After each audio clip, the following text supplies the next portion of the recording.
I'm delighted to present our project called Mapping and Responding to Vulnerability through Nonviolent Collective Actions in Buenaventura, Colombia. On Colombia's Pacific coast, Buenaventura is a region of majority Afro-descendant and indigenous people shaped by a long history of civilian resistance.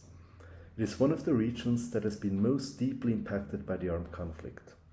Currently, it houses Colombia's largest port, yet the economic gains have not been shared with its inhabitants, wherefore young people are more easily recruited into the armed conflict.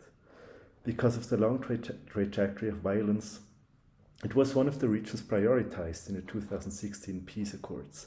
However, the implementation has fallen short.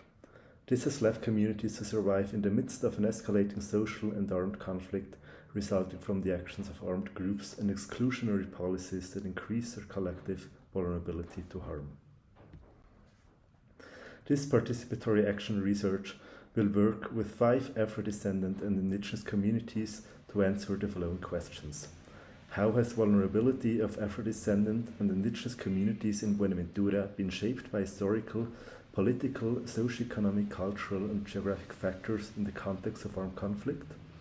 And secondly, how have these communities responded via local protection initiatives to their collective and individual vulnerabilities? This research has 3 aims.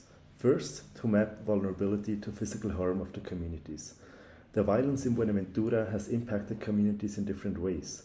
In order to understand the strategies that have arisen from communities to mitigate this, we first seek to map with communities the trajectories of vulnerability and the factors and structures that have constructed this vulnerability.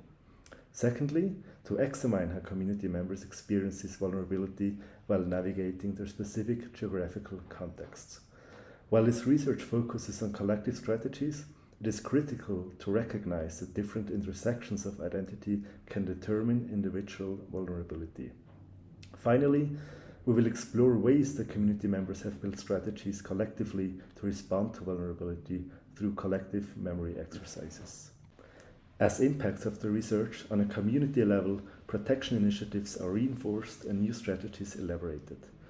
On the level of state institutions and on an international level, the vulnerabilities detected during the research are mentioned by FORP's presence in advocacy meetings to ensure government response or to generate pressure on government institutions.